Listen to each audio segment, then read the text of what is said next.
Illegal dumping and littering is a concern across the Gladstone region, with over 134 offences in the last 18 months. Our region is beautiful, but there are a few bad apples that ruin it for the rest of us, and they need to clean up their act. Commonly found items at illegal dumping sites across the region include car bodies and batteries, mattresses, tyres, white goods and furniture, and green waste. These items can be disposed of at any of the region's waste transfer stations, some of them even for free. Illegal dumping and littering pollutes our environment, harms plants and animals, and detracts from the enjoyment of our public spaces. It can lead to stormwater and ocean pollution, with large amounts of plastic, sugar sachets, and cigarette butts caught in stormwater traps and grates. It's cheaper for everyone to dispose of waste correctly. Illegal dumping and littering costs our ratepayers thousands of dollars each year in waste management and clean-up. It's also costly for our dumper, with penalties of up to $10,000. We can all work together to keep our region beautiful and dispose of waste responsibly by placing rubbish in the bins, or even holding onto the rubbish until you're near a suitable bin, and using our local waste facilities. Don't be part of the problem of pollution. We want you to be a part of the solution.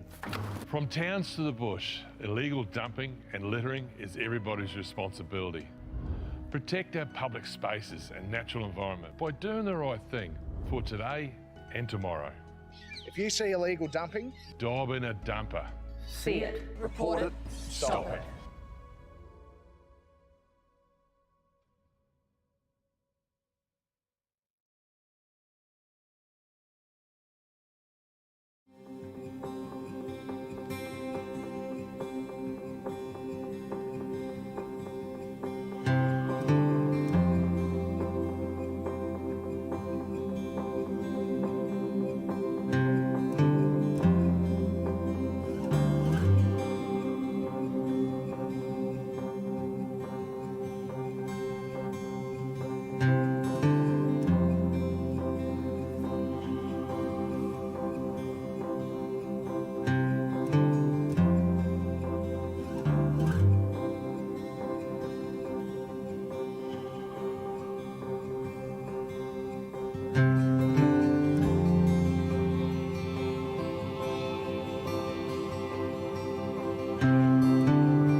Sign up to Council's disaster and weather event warning system. Receive alerts about emergency news, severe weather events and other public safety alerts via SMS or email. Registering to the disaster messaging system is free.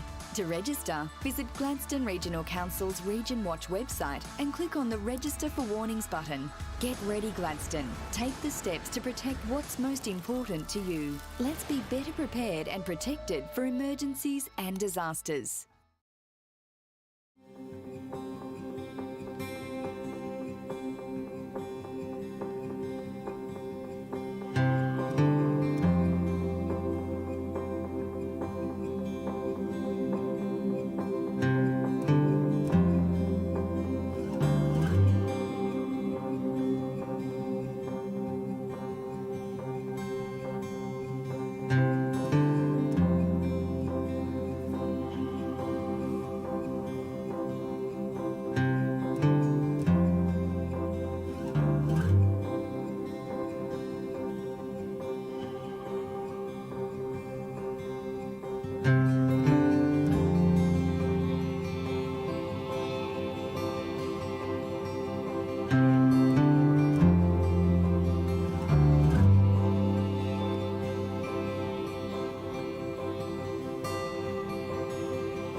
Thank you, Mr Mayor. I, Councillor Rick Hanson, declare that I have a prescribed conflict of interest in relation to agenda item G 3.1, Not-for-Profit House, as my wife Lyndall Hanson is CEO of Not-for-Profit House, who is presenting a deputation. I will leave the room for the consideration of agenda item G 3.1. Thanks, Councillor Hanson. And Councillor Muscat. Thank you, Mr Mayor, and hello everyone. Welcome back. Thank you. I, Councillor Natalia Muscat, declare that I have a prescribed conflict of interest in agenda item G 4.4, Community Investment Programme Elevator Fund Applications, as I am a director and the chair of the board of Strong Communities Limited, who will directly benefit from an application for funding that will be considered as part of that item. So I will be leaving the room while that is being discussed and considered. Thank you, and thank you for the officers that prepare this for me. Thank you so much. Thank you, Councillor Muscat. The next are any other conflicts, councillors? No further conflicts. I'll see if they become relevant throughout the meeting. Please raise them at the time. The next item on the agenda is the Mayor's statement on current issues. On the 3rd of October, we saw the official opening of the Gladstone Bowls Club renovations with significant funding from the Gladstone Foundation, also through the member for Gladstone, Glenn Butcher, organised some funding there as well, and federal funding as well. So great to see that project open, and thank you, Councillor Goodluck, for attending on Council's behalf. On the 4th of October, the Agnes Water QICA conference was held in fantastic function for the Gladstone region to host that, and thank you, Councillor Hanson, who attended that on Gladstone Regional Council's behalf as well. And Councillor O'Grady, who's not here, attended here today, but attended the Bushland Bushwalk opening of the Travellers Rest 1770 on the 6th of October, another great asset for our local tourism in the Gladstone region. So fantastic to see that conference happening, and of course that opening a couple of days later. So good news for our Agnes Water 1770 community. Can I just add, Mr. Yes, Mayor, that, sorry about that, but the team from down at the Visitor Information Centre in Agnes Water wholly organised that, and the conference went off with a bang. It was really well presented and and the people that came all enjoyed themselves and thought it was a great conference. Fantastic, good news, and love to see the hotels and motels full in the Gladstone region. On the 10th of November, it was the Central Region Firefighters Remembrance Day, and thank you, Councillor Trevor, for attending that on Council's behalf. Speaking of filling hotels and motels, our LGAQ conference hosted in the Gladstone region last week, where pretty much every hotel, motel and any kind of accommodation available was booked out, with over 800 attendees for that conference. I want to give a shout out to our team at the Gladstone Entertainment Convention Centre and everyone involved in organising that conference. The staff who manned the Gladstone booth, the welcome bags we presented to all of our delegates, and just everyone involved in such a great conference. Obviously the team at LGAQ as well, but I've had messages from mayors, deputy mayors and CEOs since saying how great the conference was and arguing that it's probably the best conference they've ever been to, and I have to agree. Yes, and of course our friends of the theatre too for their volunteering and their efforts there as well. So many people made so much effort to make this conference a very successful conference. And I have to also mention the Gladstone Ports Corporation for their involvement in making the massive big shed available on Les Jones Drive available to our conference for the gala dinner on the night. Obviously our entertainment centre is a great venue, but we needed another venue, and they've set that up for what will be its first and only event, because it is now going to be used by the port for containerisation. So fantastic to see that old shed put to good use. Previously it was just rats, mice and birds living in there, and then a great event on the gala dinner night, and now going to be used by the Gladstone Ports Corporation to move forward our containerisation. While the Premier was in town during the LGAQ conference, I joined the Premier and our state member for the official sod turning for the Fitzroy to Gladstone pipeline, $1 billion project which will help existing industries and secure new industries for our Gladstone region, particularly in the hydrogen sector. Huge project that's been in the pipeline for a very long time. But yes, Councillor Trevor, I think, was the federal member for Flynn at the time as the land was gazetted. So very long time coming, but great to see that project underway now. And then the thank you, Councillor Trevor. And then, of course, the very next day with the Deputy Premier, I joined as well with, again, our state member for the sod turning for the Australian Gas Infrastructure Group project, another great project for the Gladstone region. Fantastic to see that happening in our light industrial estate over behind Hanson Road. That is a key part of our hydrogen ecosystem here in the Gladstone region, and it's great to see that project moving ahead as well. And then on Saturday, we launched the 48th Rio Tinto and QAL Martin Hanson Memorial Art Awards, and they are open now for another couple of months, so I encourage everyone to get down and enjoy those awards. Some locals did win some of the prizes as well, which was fantastic, and I'm sure no doubt in general business or council reports, Councillor Churchill might add some more comments for that as well. And finally, on the issues that have happened over the last few weeks, it was the bushfires in Deepwater that are, obviously we saw 2 families lose their homes. Other properties were affected, and we have a response hub set up again today at the Baffle Creek Community Centre from 10 till 2. About 34 to 40 families visited there on the weekend with support of Salvation Army, Uniting Care, Aussie Helpers, the Department of Communities, who have been next level awesome during this event. They've really been great to support us and support that local community. I've said it on radio and TV and in the media everywhere, but I think it's important to say for the council meeting today, our thanks to the fireys, the SES, all the volunteers, and of course the community groups that got involved. The Discovery Coast, Rotary Club, the Cooking Up a Storm every day, every night, make sure that our fireys and our volunteers were fed, and just the local community in Baffle, Agnes, Deepwater, just getting out and about and supporting them. So we have partnered with Give It.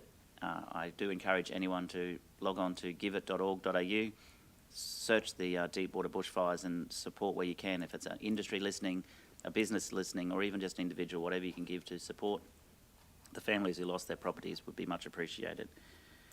Upcoming in the Gladstone region, we have the Seniors Lunch at Bullion. That's tomorrow, part of Seniors Month.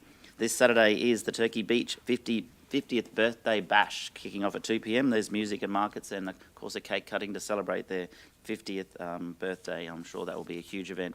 Saturday, the 4th of October, we've got the Lake Awonga Adventure Race. I've signed up for the adventure race, and I probably went to the gym last night and realised that I'm not ready for the endurance race, but we'll see how we go. I've got another week or so to get ready, so keep training, Burnett.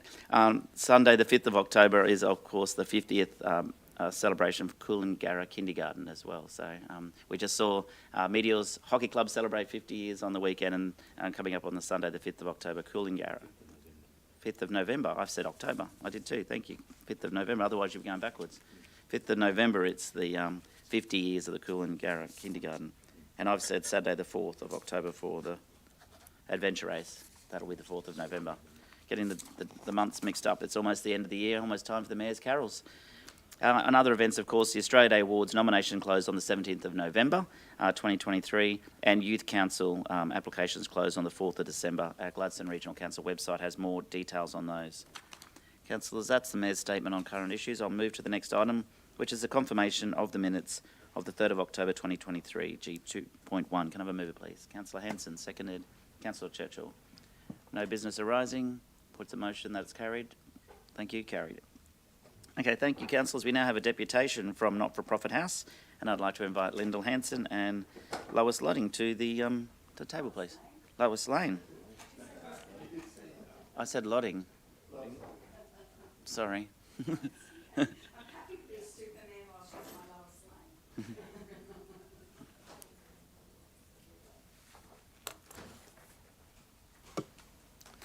I'll hand over to you, Lyndall and Lois.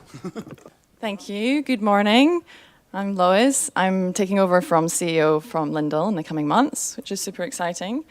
She's not going anywhere though. She's going to continue to support the sector and continue doing work for us, so we're lucky about that. Yeah, thank you. Inside tips, yeah. Thank you. So yeah, at Not-for-Profit House, we work at the... Okay, thank you.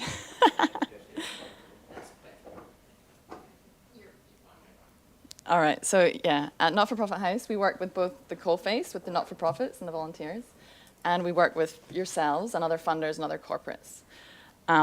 So we're putting Gladstone on the map because we're the first town that's actually making an effort to manage the sector, to monitor it. So we've launched our not-for-profit sector health report card, and that allows us to measure the sector so that we can then make improvements to manage it. So we are expanding to other locations in Australia, but we would like to do more in Gladstone, and that's why we're here today. Well, we have a staff that's a very competent, high-level staff delivering. So we have 7 staff, equivalent of 5 full-time employees now. A lot of that has come from delivering commercial services to then support the not-for-profit sector. So we're trying to be resilient ourselves. We're trying to be a role model of how a not-for-profit can operate.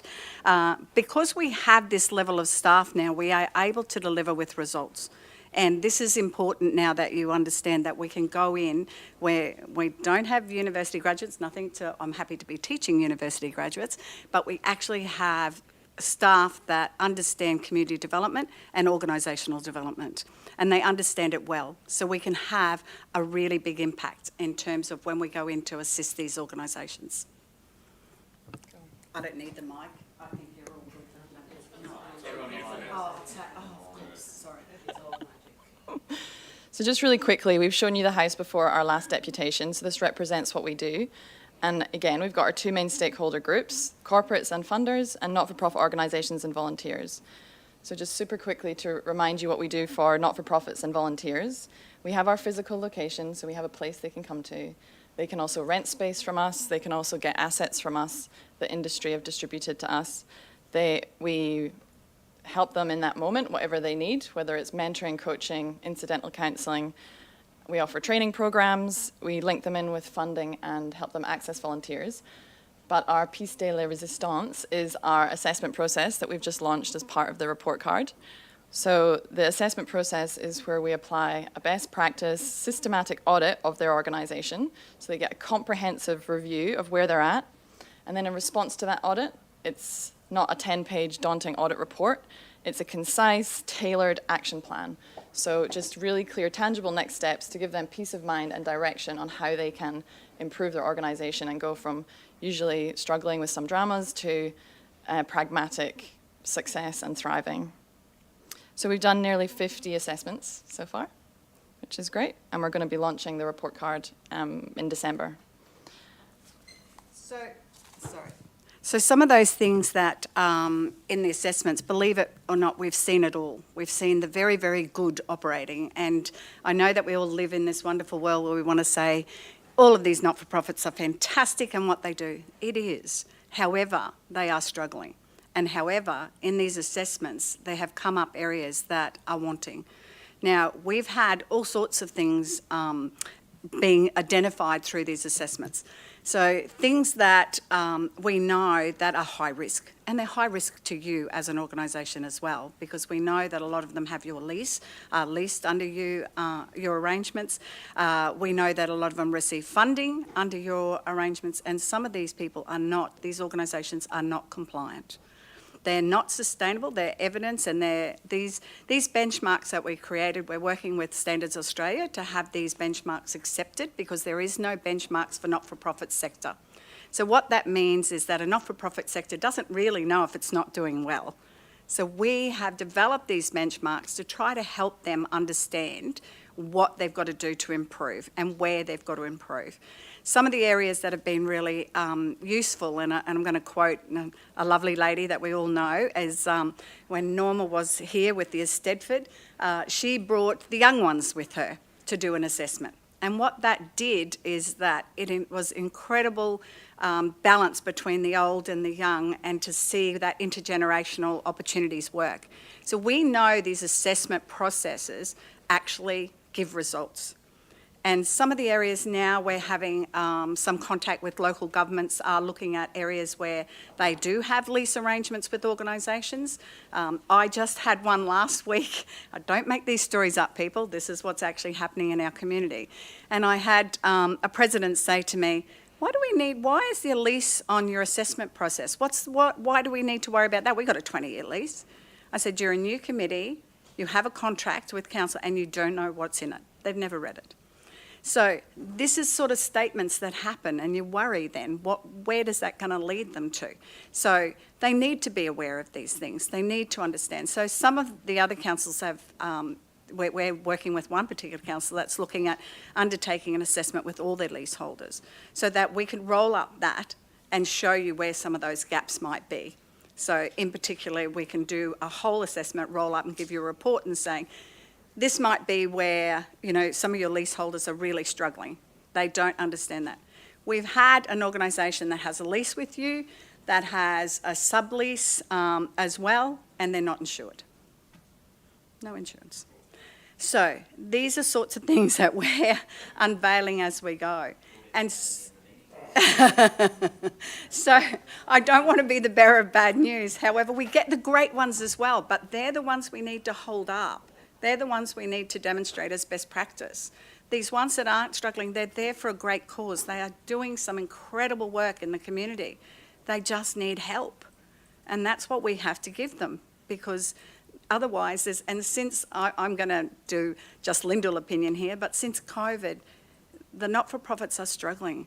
They're struggling for volunteers. They're struggling with compatibility between their management committees. They're sometimes at each other's throats. We get phone calls to say, I've been here for 30 years and I can't any longer continue, and I don't eat and I don't sleep.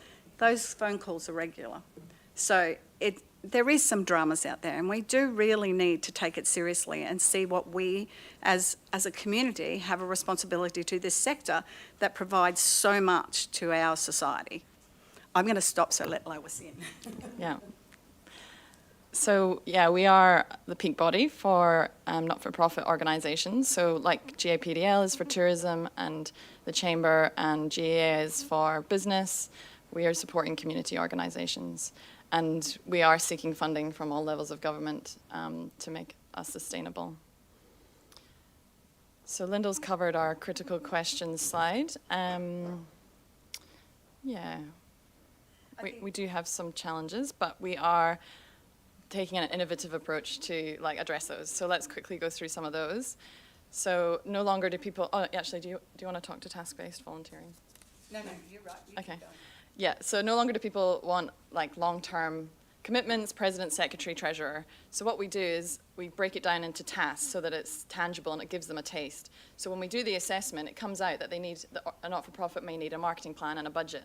So then that's put as a task on our volunteering portal, which is the software that we have, and then it can be picked up as a one-off opportunity for someone. So they get a taste of volunteering. It's not scary. They feel the purpose. They feel the connection. put it on their resume, they meet people, whatever their motivation is for volunteering. So breaking it down. Yeah, and the way to get young people into volunteering. So we've had some success with our portal so far, and we've actually linked up, while it's early days and we haven't had a huge marketing budget to help support the portal, we've actually had linked up 13 new people to volunteering to organisations. Now, it might only seem 13, but it's a start, and once we understand how we can get out and start marketing this and supporting this and put staff allocated to this, at the moment that's with minimal effort by our thing with the portal up there and understanding these organisations, but it's actually working. We can see it working. This is a way you could get an accountant, for example, that has maybe no connection to a sporting club whatsoever. Microphone. Where you get an accountant, for instance, that has no connection to a sporting club but could still volunteer their time to be their treasurer a couple of hours a month or something, yeah. Yeah. And give back to the community, but not have to attend the monthly meeting and go through the minutes and the movers and the seconders and the businesses arising and all the rest of what comes with being on a committee, which a lot of the younger ones particularly don't want to do anymore. Yeah, or they might not be the treasurer, but they'd be on the finance subcommittee so that they could just dip in and help where they could. Exactly. Mm. People don't want to volunteer anymore for positions, and we're working with Volunteers Australia and Volunteer Queensland extensively to determine how volunteers are now wanting to volunteer. And because it's different to way their mums and dads volunteered, they want tasks.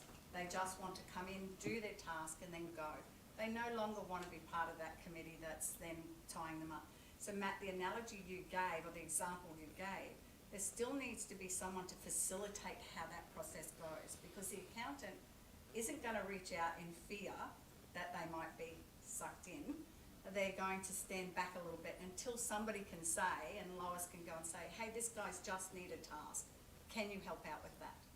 And then they go, yeah, sure. Because people are very generous with that time. It's just the old image and the old history of being involved in an organisation where I have to commit everything, and my family may not be as happy to do that. So the next initiative we've got is a workplace volunteer program. So as we know, it's incredibly challenging for workplaces to retain employees at the moment, so they're looking for something different to offer. So we're working with some industry sites across town to offer a workplace volunteer program where they're supporting their employees to volunteer, and their employees are then getting a huge amount of purpose and satisfaction out of that, and it can be that little edge that keeps them with that employer. And so how that works is then we list their employees as volunteers on our portal that then pick up the tasks. So we've got, we're helping the not-for-profits list what they need, and we're helping reach volunteers through workplaces. The other thing we're doing is Next Gen Volunteering, which you've just funded us for the pilot project. So this is where we are working with high school students to get them volunteering and helping them with getting the certificate as well as part of that. So we're looking at like how to get the younger people into. Can you talk to Regional and Remote Community Solutions? Sorry, which one? What we've been doing now is we're working, and it was interesting, Mr Mayor, you were talking about the fires that are going down. We're working with Out West at the moment under the federal government that are rural and remote areas to try to work with these not-for-profit organisations to be more resilient during those tough times of drought, fire, floods. And so our assessment process is now being modified to be able to help them say, well, this is how we operate during this time. This is how we might operate during this time. And what we're finding, and the reason why this is being well received, is that it helps the stress levels go down when they understand that this is how we're going to operate during this time. We're still going to be compliant, because that's what we're helping them to do, is to still be compliant and still be functional in a way that can also cope with what the situation is happening at the moment. So it's really exciting work to be doing, and that we can be helpful to some of these small communities. We're also looking at helping where the mines are closing down and things in small communities. So just looking at some work in Springsure at the moment where some of those mines and the communities being affected. So again, we're talking about with there we do assessments, but we'll look at that collaborative, that collective approach to how they might operate, moving now that money's not available. The biggest thing that I could say is what's happened to our communities is that, and Gladstone is a particular indicator of this, I'd love some research done over it, where the money has been contributed to community investment. And the figure that I use is $400 million over the last decade contributed to community investment. Now, I'm told by industry people that's a low estimate. Now, if that $400 million has been put into community investment in Gladstone area district, what have we got to show for it? What are we doing? And that's what worries me, because we're continually offering these organisations money to get out of things, but it's not sometimes the money. We need to teach them, it's not giving them fish, it's to teach them how to fish. And there's some great examples of organisations we have in this community, but we need to be looking and building the capacity. So when you're giving funding, as all of these mines are giving funding, all of these industries are giving funding, please be considerate that we have evidence that that money has not grown the sector, has not developed the sector as you would want it to be. If I had a business and I have $400 million over the last decade, I would be delighted and I would expect that I have some huge outcomes out of it. But we haven't seen that. I'm not saying it's not, we're very grateful, don't get me wrong, and this community is got lots and lots of things, but the sector itself and the growth in the sector hasn't actually been seen. So that's where we'd like to try to use these assessments now as tools to how do we measure that? How do we help that? So new industries coming in, how do we do that? The remediation from mines for communities, how do we do that? So that's what we're looking at now, is taking it to the next level. And as part of that, we're streamlining our processes. So we're using spreadsheets at the moment to manage our assessment process, but we've got a link all proposal. We're calling it Link All, where it's a software that will streamline all of this that we're talking about into the one system. So then we'll be able to give you the data that comes out of it extremely easily, not just out of spreadsheets, which are fine, but it's not like the long-term big picture because we want to conquer the world. So with our report card, we launched it 9 months ago. It's based on compliance, sustainability, and growth. As I said, it's a useful process for the community organisations, and as Lyndall's talked to, it enables more strategic decisions for you as well. So rather than funding in dribs and drabs, you might identify here that there's a D. So for example, the early findings that we've got for the assessments we've done is one of the poorest performing areas is member satisfaction. So the satisfaction of people involved with not-for-profits and the management committee. So you might choose to strategically, or as a region, a whole group of funders, say, next report card, we want to change this from a D to an A, or maybe just a D to a C. And so we'd pull the funding and see that difference. So we could actually measure it and actually prove that there had been an improvement.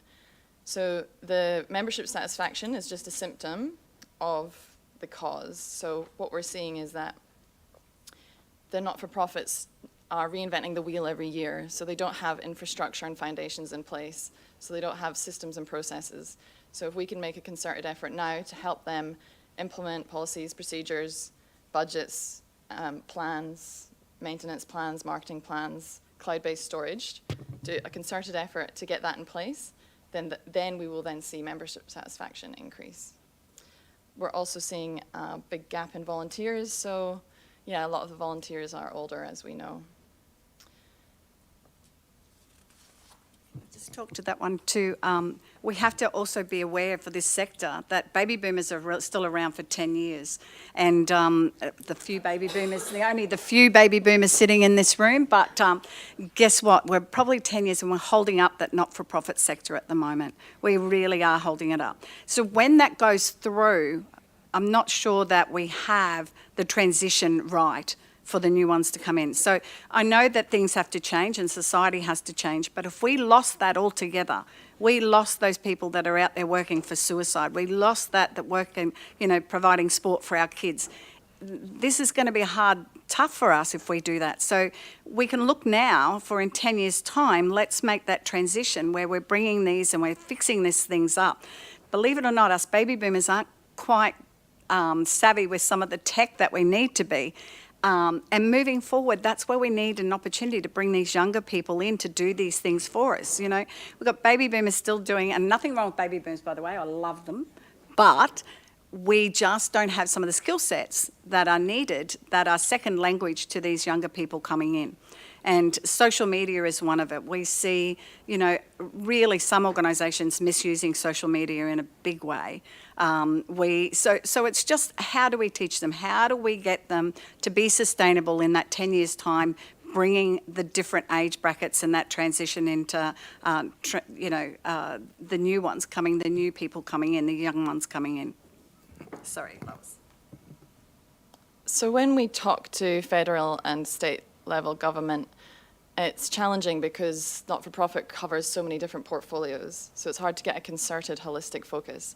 So that's where we're hoping that council can come in and invest in this to cover the sector, to provide that holistic approach. So as Lyndall's talked to, things to help you minimise the risk of lease arrangements, help address compliance issues in not-for-profits, but most importantly, like to strengthen the not-for-profits and help them operate better so that they're happier and we get the economic impact and the social impact. Can I finish close?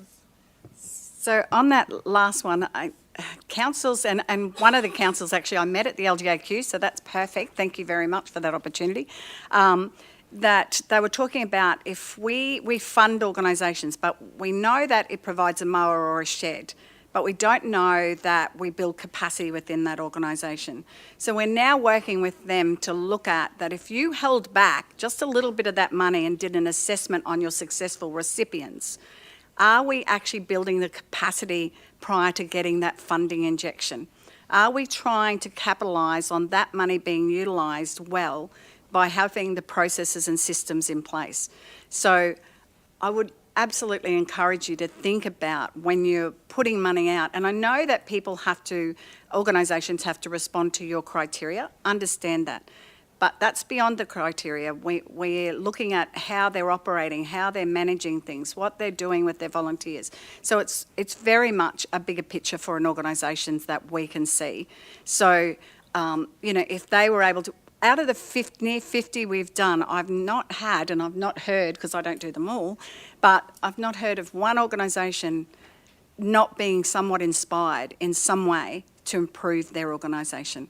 It's like this little adrenaline we give them and they walk out there going, we'll do this. And it was just great on a meeting I had yesterday where one of our people that organisations have done their assessment was then talking about how they've identified their improvement areas and how they are now working towards it and all of those sorts of things. So we know it's working, and that's why we think that this is a great solution to minimising some of the risks to this community, to this to council, and to the organisations. That's us finished. Yeah, thank you, Mr. Mayor. Lyndall, you were sort of talking about the baby boomers before, which is probably part of all that too.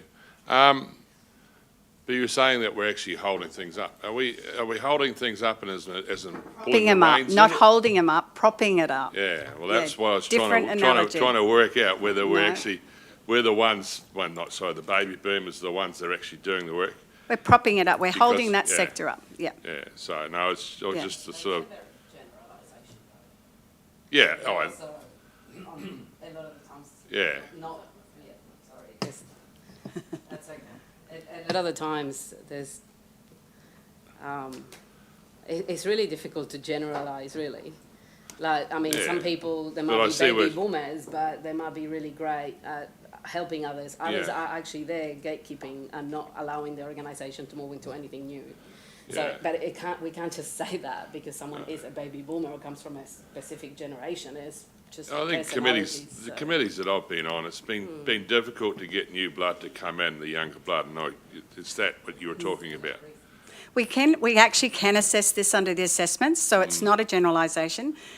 What we do with all of our committees, we mark their age group that they're in. We then look at that age group of what are the deficiencies or what are the benefits, what are the great things that are happening within that organisation, and we can see and we can track that. It's not an assumption. We can sit there and have a look at this age group is here. They don't have any of this, they don't have this, they don't have this, and they don't have these things.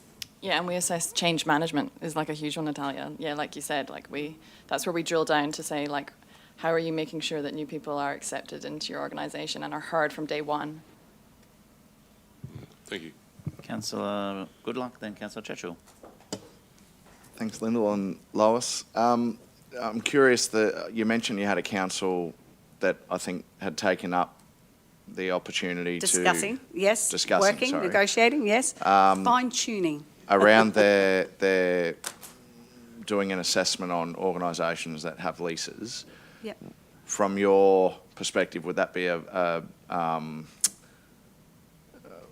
voluntary participation from those groups or mandated by the council? How do you manage that? This is a good one because we've already got a similar type of thing happened where an organisation that's a funding body has said we want all our recipients of our funding to have an assessment. So it's a little bit of a hit and miss. However, there is a little bit of a ball game that we can play here that most of the organisations within that we had been sent have done their assessment. Some haven't, but that will be duly noted by that organisation that they haven't done their assessments. And once, I think, once this becomes consistent, that you're doing this all the time and there is an expectation, I think that you will get more people. As I said, out of the 50 we've nearly done, we haven't had anyone that's had a negative response to it. It's always been taken in, and I thought there would be. I thought that we might have some people go, oh, we're greater than that and we're better than that. And sometimes it's hard to give back a report card to an organisation that's got all Ds and Es and 1 or 2 Cs, and trust me, we do that.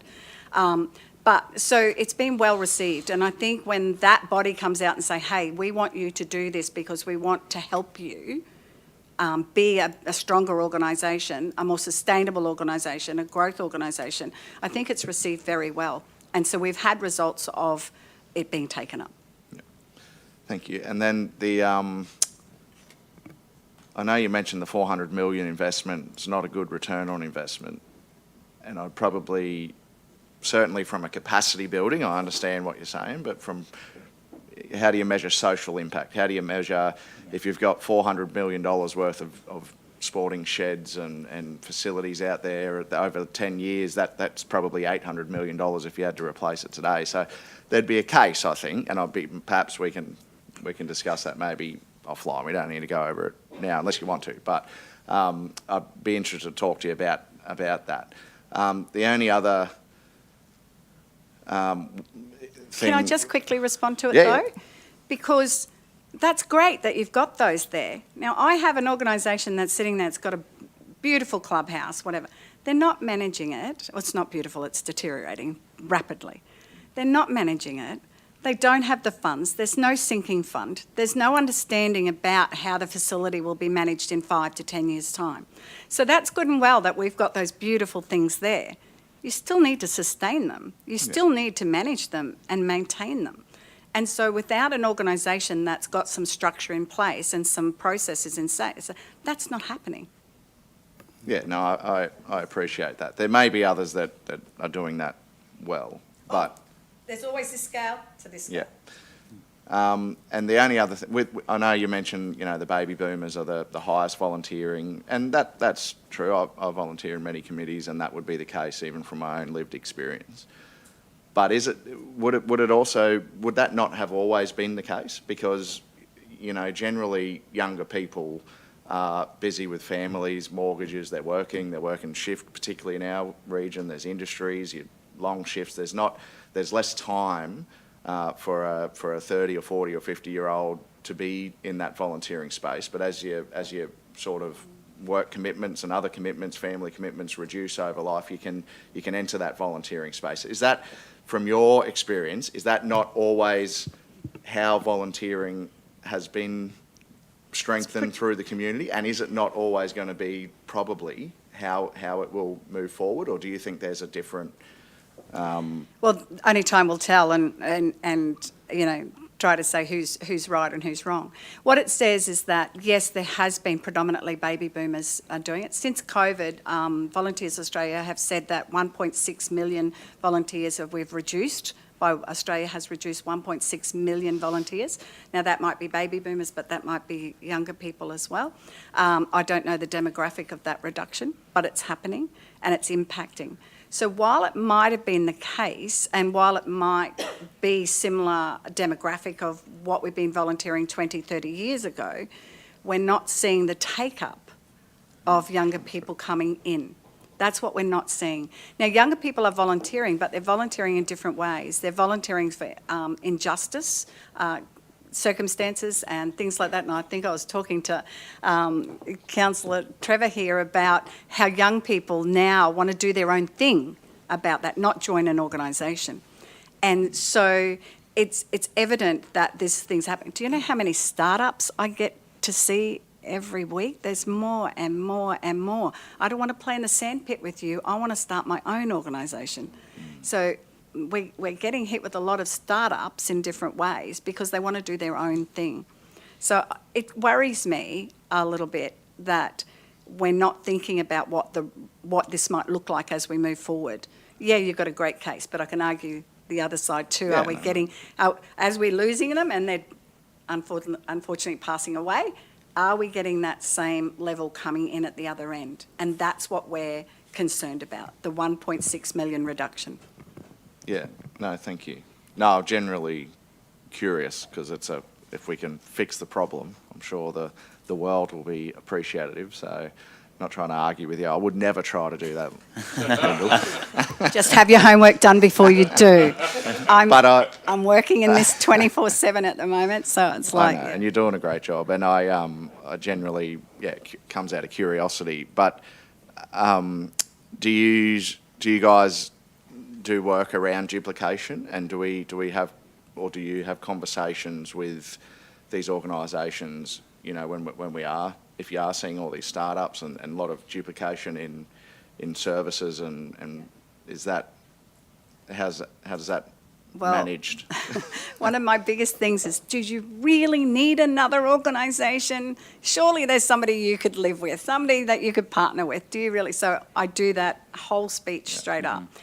Unfortunately, there is just a trend to do it the way I want to do it, and I don't want to be held up by these older people. You know, I had an organisation just yesterday that one lady is in there, so she been there 40 years and just is the thorn that won't just allow it all to happen. And the other one, the younger ones in there, are getting frustrated. So it happens all the time, but they just don't seem to want to be collective. We're very much creating such an individual type or individualism in terms of the approach that's being used, and that does worry me. Very much so. Thank you. Got a few more questions. I've Councillor Churchill, Trevor, and then Muscat. Sorry, I hope you got all morning. That's right. It's a good conversation. Thanks, Lois. Thanks, Lyndall. I suppose I can speak with some level of experience, but the reality of it is I'm a baby boomer, and the success model doesn't necessarily mean we have to shunt the baby boomers out of the way.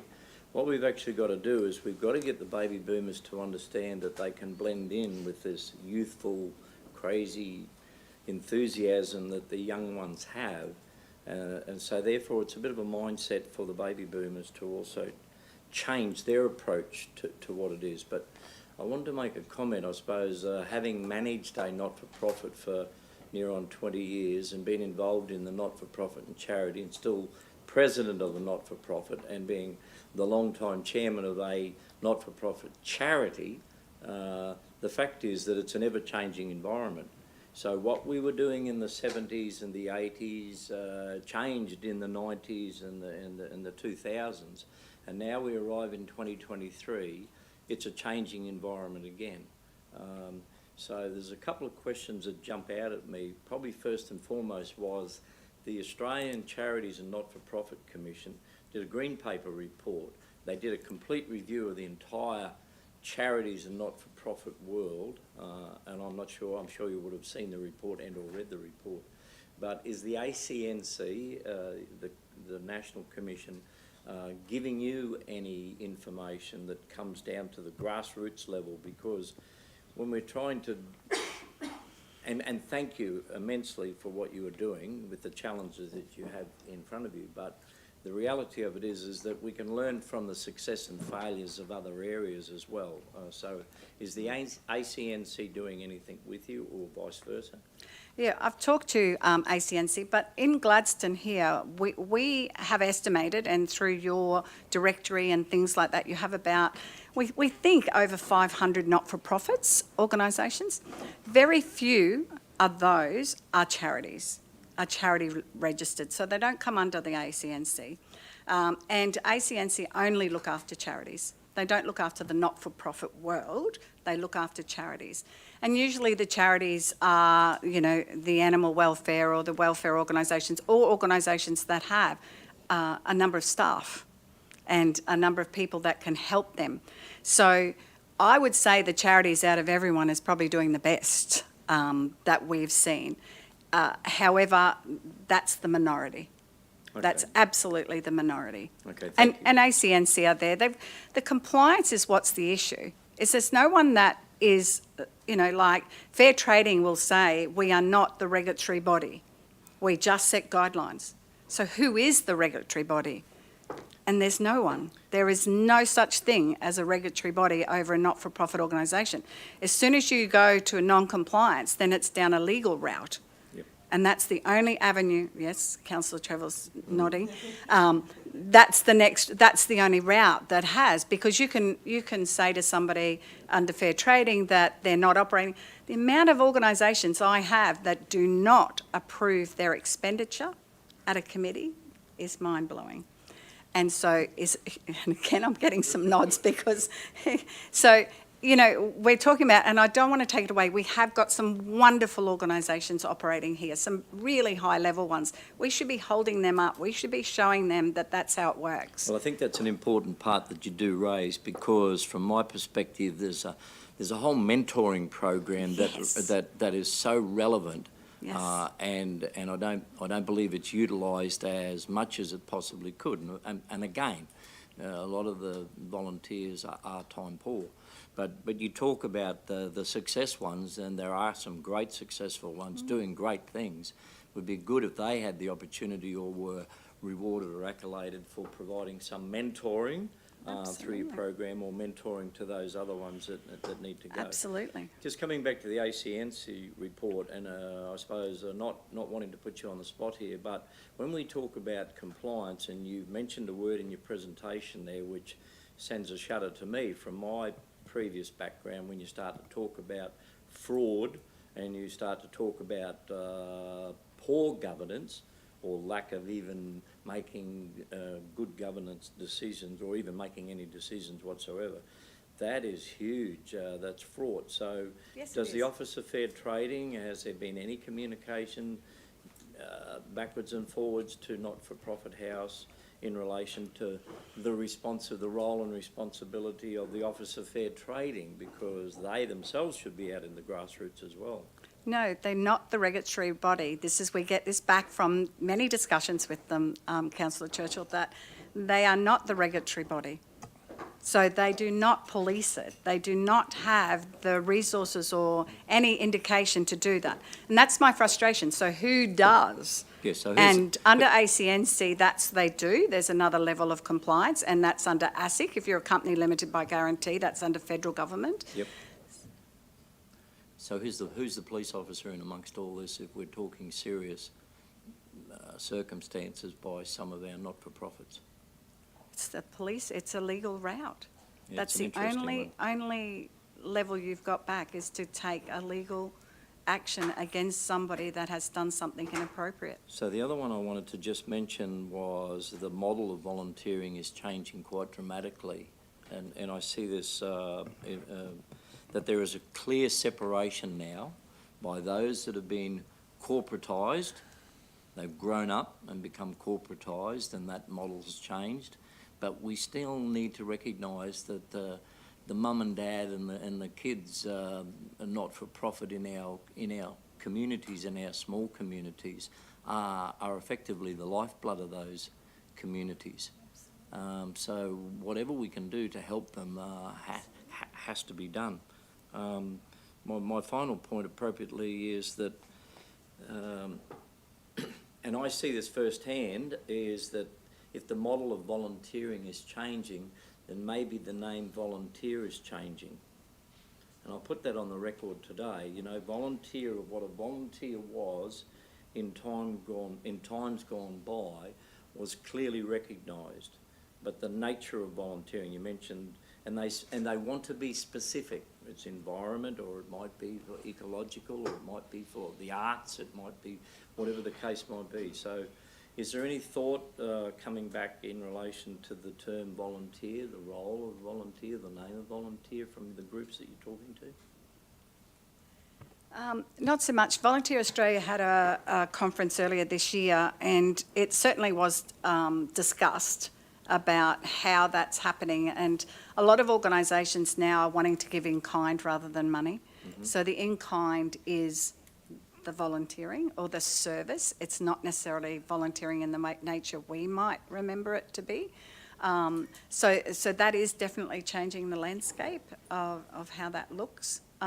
We have a number of corporates ringing us up now and say, look, we've got a group of 20 and we want to make an impact somewhere. Can you tell us which organisation we should go to make an impact? So whoever we've got on our portal at the time, or we send a call out to all of our database to say, do you want anybody? And we've linked up quite a few corporates that way. So yeah, it's a different landscape now, Councillor Churchill, and I don't know the discussions where they're going to end up. Certainly not at this local level. At the local level, we're looking at the corporates changes, but in terms of organisations, they're just frustrated that they can't get volunteers. And the last part is the confidentiality. There are matters that people may not necessarily wish to confide with you, is that because they have their own personal integrity, their own personal reputation within small communities. So we probably, I'm not asking you to handle it. Well, I can tell you out of the 50, we haven't had that case so far. Okay, that's true. We have not had that case. Now, what we have had, though, is people feeling very guilty that they've been heading up an organisation thinking they've done an absolutely fantastic job, and they've got a report card that doesn't actually indicate that. So that's the hardest thing for us, is to give back, and that's what we've had to do a few times. But we're there to support these people. We're there, we hand-hold. We sit there and say, if you need some assistance, ring us up, come see us. And they have. We've actually had organisations doing the assessment and coming back regularly then to keep chatting and to keep seeing, hey, is this right now? So, yeah, and that's been lovely to see. So I thought the same thing when we started. I thought they're not going to reveal their warts and all to us. They're not going to say this. So I thought it might be the case. But because the assessments are evidence-based, they have to show the evidence that they're doing it. So we need the profit and loss statements, we need their minutes, we need every piece of material that they might be doing, we need to see it. Otherwise, you don't score that. You score lowly if you can't provide the evidence. So everybody has been forthcoming with evidence. No, that's terrific. Thank you. I haven't had that's refreshing. anyone, And maybe and the ones that might have something to hide aren't doing the assessments. So I don't know. Oh, lovely. Thank you. And thank you for what you're doing. Sorry? I got Councillor Trevor, then Councillor Muscat. Yeah.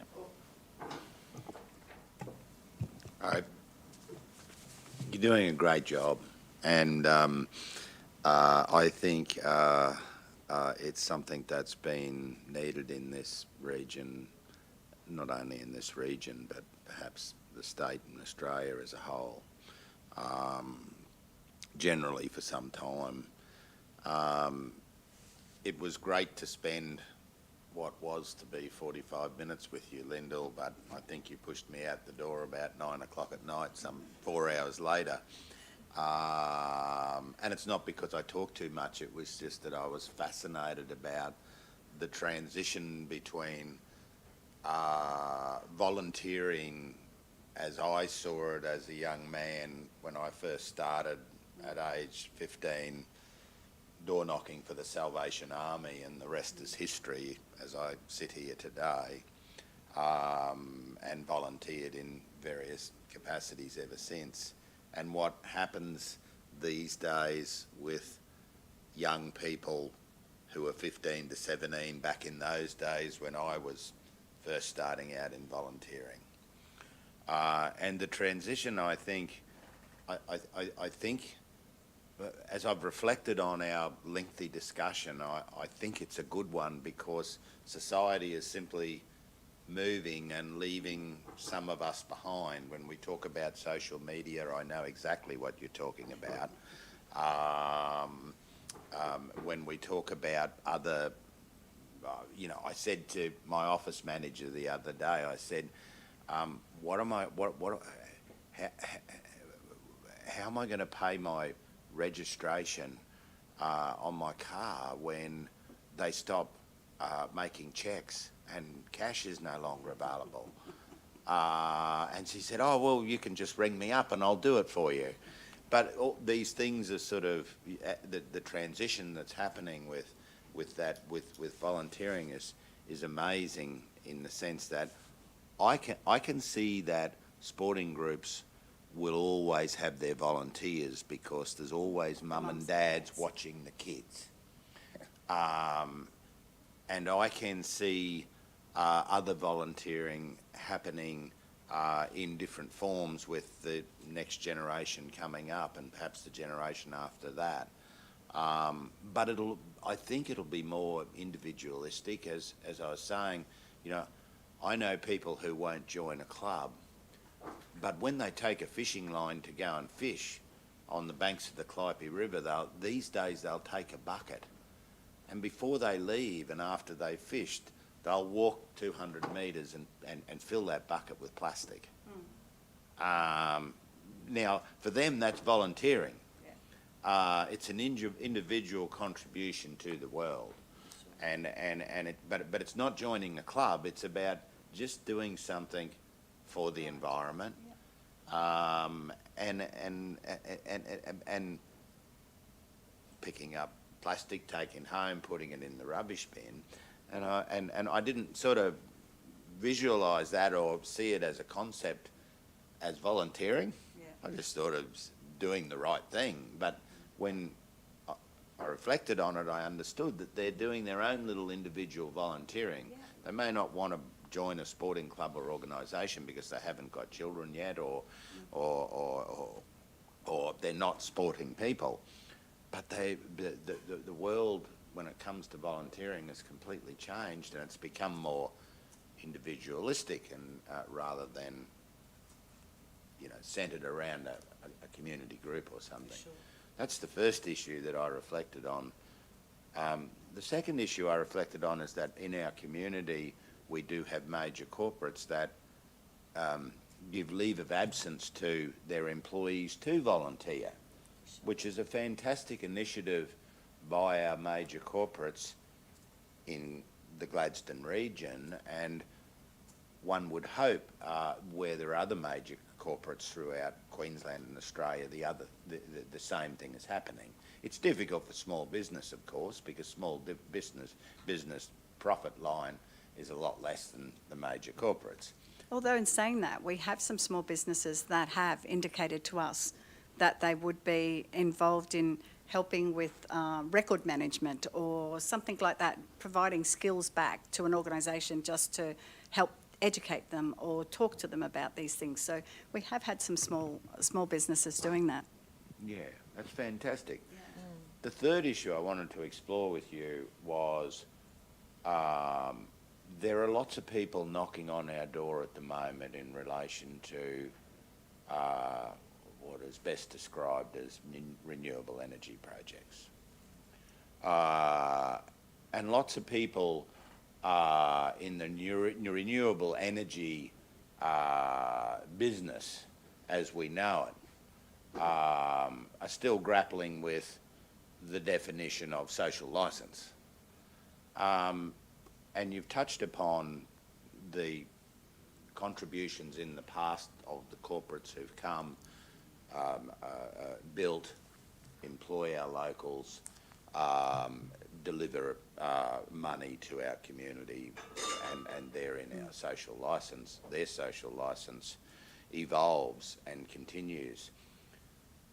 Do you, when we speak to these people, do you have an alternative to what we've done in the past? Do you have an alternative to what we've done in the past so that we can pass on this information to our new kids on the block, Yep. that perhaps this is a better way of delivering your social licence, because the one in the past has worked well, but not necessarily excellently. That's right. And Well, in the pursuit of excellence, what can we do? Yeah. Is there a separate? Should it be managed by local government rather than the state government, rather than by the public trustee? Should the people on the ground in local government who understands what our community needs, Yep. in conjunction with people like yourselves, deliver those projects once the money arrives by way of social licence? That's what I'm keen to explore, because lots of people are knocking on our door. Lots of people want to come to Gladstone. But the problem is they're knocking on everyone's door, and they're correct. asking everyone, what do you want? What do you think needs to happen? So we all, like really organisations that are running and doing things like every other organisation, we're all putting our thing up. And what seems to have happened in the past, and this is something that could be reflective in a discussion I'd be interested in having at some stage, is that the social licence seems to be got by giving everyone a prize, everyone a little bit. And a little bit isn't what actually helps an organisation to be sustainable. So what we've been able to do is share the love by giving everybody, and we've had all the hydrogen come in and see us. They've come in and seen every organisation, that if you belong to one, they've come and seen you for sure. We've had universities ringing up us and doing some in-depth discussions on behalf of renewables and things like that. So, but the same thing is happening. They're dividing, they're giving their contribution. So, and our house draws that out. If you see the rain on top, it's that rain's coming down and not making an impact anywhere sustainably. It's just giving everybody something, and which we're grateful for, don't get me wrong. Every organisation is very grateful. But if we continue to do that, we're not actually making a sustainable organisation. We're not actually teaching them to do their own fishing. We're not educating and building capacity. What we're doing is just providing some money for a short period of time for something, which is and I'm a recipient of it too, so I'm very grateful for it. However, could we do things better? Could we have a better practice? And this is what we need to look at now with the renewables coming in and new ones coming to your door. Is there some way, has it proven in the past that the distribution of this $400 million has actually, where has it benefited? Where has it? Has it infrastructure? Could get a tick. This could get a tick, but this one might not and this one might not. Is there somehow we can do that better? That's what I'm saying, and I think there is, definitely. I think we need to prove that some organisations here have to have that funding to be sustainable, and how do we help them become sustainable so they can then provide services and support to a whole range of other organisations. So I think there's a rethink about how we've been doing business, because it's happening again. I see it. By the way, I think I've turned off so many hydrogen people by doing my lecture, standing up and saying, have you thought about the collective funding? Have you thought about what's happening? And I'm probably not going to be a recipient of a whole heap of money, let's put it that way. Because they're looking for guidance too. When they speak to community leaders in this community, one of the first things that is discussed is, well, what do you intend to do about your social licence? Where do we start? What would you like us to do? But it's like herding cats. I think probably what we need to do as a community is have local government, have state government, have federal government involved in a process where the money is pooled and distributed according to need, whether that be social need, whether that be economic need, whether that be hardcore infrastructure, whether it be softcore infrastructure. But I don't, through nobody's fault, other than the craziness that occurred in the LNG days, I think we've got time on our hands, and I think we need to think it through a bit more clearly as community representatives and go, this is what the community actually needs, rather than a piecemeal approach, as you quite correctly pointed out, which is really just not not bringing that cohesiveness together. But I'll finish by saying what I started with, and that is your organisation's doing a wonderful job, and thank you. And thank you on behalf of the community too. Thank you. Just to make a quick statement there, for those people who know Mark Larney, who worked with council for some time and is an accountant by trade, he volunteers for us to help us out with things. In this report card, when we said the original one got a D in financial management, he does over 60 audits for not-for-profits, and he says that the D is far too generous. Now, if our financial management of these organisations is a D, which is below acceptable satisfactory level, why are we still funding them? Why are we still providing this support? Do you know what I mean? Just bring your practices up, just lift them up. And if there's some incentive base to lift up, then let it be. Let the incentive work to lift up your procedures instead of just continue to fund people, organisations that probably aren't doing the right thing. And most of these guys don't know they're not doing the right thing. They're not trying to do the wrong thing.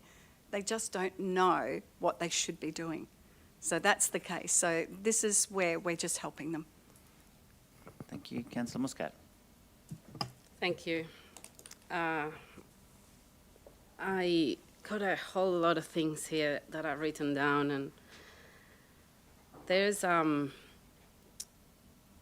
definitely, I agree with, thank you for coming. Sorry, I've got to do my protocol bit.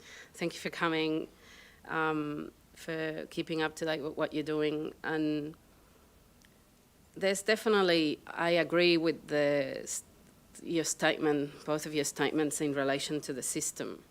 So the system is definitely not perfect, the same as when we talk about social services. Most of the social services are there are not-for-profits. Some of them, most of them will be charities as well. There's always ways in which we can do things better, definitely. And I know you, Lyndall, for a long time, and I know you always have tried to make things better. And always looking at, solutions on how to address some of these problems that we see. I've been part of lots of not-for-profit organisations, or know of them, and there's definitely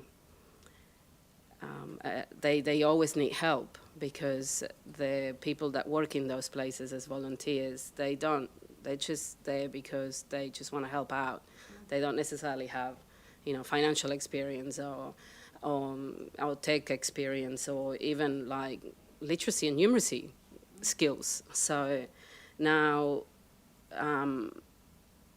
what I feel this conversation is huge.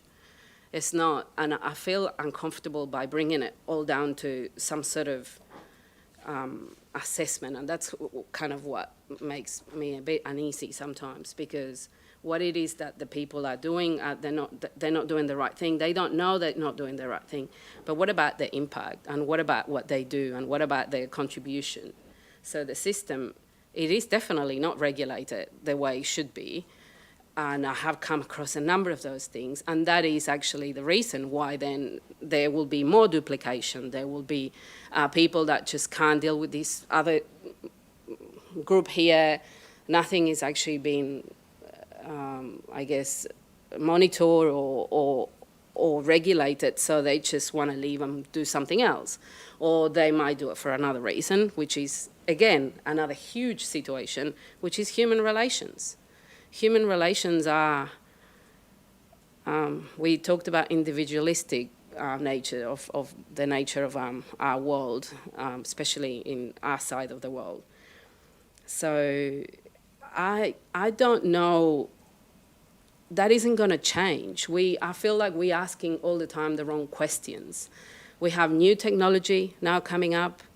Well, we have been for a long time. We have artificial intelligence now that I can have somebody I don't even need a person to do my social media ever again. So that's because you know how to do it. Yes, that's true. But there's also another assumption too. Like, I work with lots of people that are my age or younger, and they have no idea how to use a computer properly, because and I work with people that are older or around my age, well, I'm almost 50 actually, so I'm not that young anymore. 47, so which are very good at it, and others that are not. Honestly, I've been recruiting people, and it's really, really difficult to find someone that actually knows how to use the technological tools that are available to us. So there's the intergenerational stuff we had in the past. It's not, to me, it's not necessarily about the baby boomers. Well, it is the fact that half the people, especially women, didn't work or didn't work as much. So, I belong to the QCWA. Well, those women have all this time. That's what they did.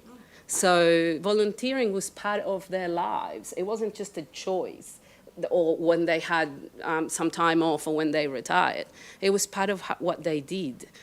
And again, I completely 100% agree we volunteer differently these days. We volunteer because a friend volunteers in the same place, or we want to be with them, or because of a cause or something we believe in. So, and we want to do it whenever we want to. I keep saying, I've been saying it for ages, membership organizations are not flourishing. So people don't want to belong to anything through a membership relationship.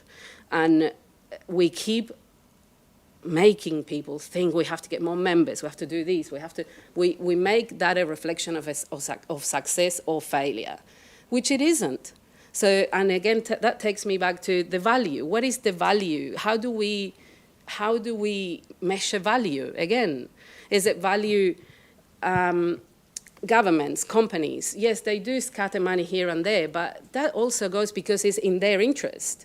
It's not just about what they give, it's what they want. Governments have policies, have budgets allocated to policies. This year we'll do anti-racism campaign, so they will be putting more money towards that. Last year was domestic violence, the year before was something else. So at the end of the day, they just want to deliver. And delivering through the not-for-profit sector has always been the easiest and most effective way. I don't know if it's the best one, and I know I've been frustrated by many because they don't operate in the way they should be operating. But a scoring or something that is also, again, not imposed, but like the sector has to do a lot of stuff already. From reporting, auditing. There's also, like rightly said by Councillor Churchill, the public reputation. That is also something that is very important, especially for some of us that are there. So there's obviously the compliance, how we give. The return on investment is not always. I just feel like at the same time as the system is not regulated, and it should maybe be more regulated, it also gives us more flexibility to be able to respond to certain things. So it's not always, an A, B, C, and D. It changes. Things change. However, can I just say, I understand what you're saying and totally agree with that concept. But I have had so many organisations saying to me, and ones that are doing suicide prevention, one that are doing, you cannot argue about the level of these people operating and the passion they have. I've had them turn around and say to us very clearly, we would not still be existing had we not done the assessment, and I feel confident now to move forward. And that's great. I think that's wonderful. And the same as, when you go and teach organisations on how to best apply for funding, how to do their governance better and all that. And those services, I know they existed before too, like people that will come and help you with your organisational structure, your development. There are, I've been picking up on ourcommunity.com.au, something that has been there for 1 million years. I know it's not, and I think it's wonderfully valuable that you're here on the ground helping those people, which is obviously the difference. That's exactly right. So, but yeah, I guess it's just I don't really have a question. It was more like sometimes I just want to know, maybe simplify something that is like a bigger philosophical topic about how people relate to each other, whether, old people or young people, or the way in which we volunteer, or what do we want to get out of volunteering. And it's not just a black and white answer. But So over the 4 years we've been operating, we've actually touched base or had some contact with over 200 organisations wanting help. yeah, So they're coming to us. We're not telling them they have to Yeah. do this and this. We're giving them the assessment as a tool to improve and to feel confident. yeah, That's what we're doing it. We're not saying, we're not holding it against. I think to show them that this is happening Yeah. is something that they then feel, you know, we can move on. We're happy to keep going. And I've had many organisations tell me, Councillor Muscat, that that's how they feel. We can now continue. And I'm sorry, but I would hate to see and lose those services that this community has. They're passionate people. They just need help. Sorry, Lois. Yeah, I love your point about the assessment. Like, that's something we've been really passionate about, because if you look back at our strategic house, our first principle is people developing people. So the energy that we bring into that room when we assess is why it's working, because we're open and focused on the positive. So the assessment process is literally just a 2-hour interview or conversation, chat, and they show us and we take photos, or they send us some stuff as we're chatting it through. So that's and we ask them to try and send us their insurance documents beforehand. But it's like a minimal process. And the process we take them through was based on international standards for quality management systems, 9001.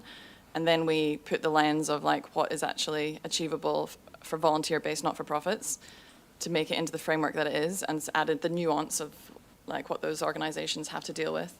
So it's a high quality process. You know, it's not like we're just making it up, that it's just an assessment that we're looking at international standards and then translating it, and then just like open to improving it all the time. Like we've got a continuous quality improvement process as well. So we're... Well, you understand what I was trying to say. I mean, Yeah, not things are always it's in the nuance. stationary. Yeah. So there's also something that it will be beneficial, if you allow me to, just to suggest something, is that you have something where it talks about the actual impact of the organisation in the community. Because it's not all about, you know, whether at the end of the day, if I'm doing, if I'm having positive impact in my community, but I'm having my financials on a few pieces of paper, and not on zero on QuickBooks, that's still effective. Yeah, and that's still Yeah. but we don't want you to have zero if you're doing it effectively the other way. Yeah. The other thing that you need to be aware of that we're doing is we're protecting these volunteers.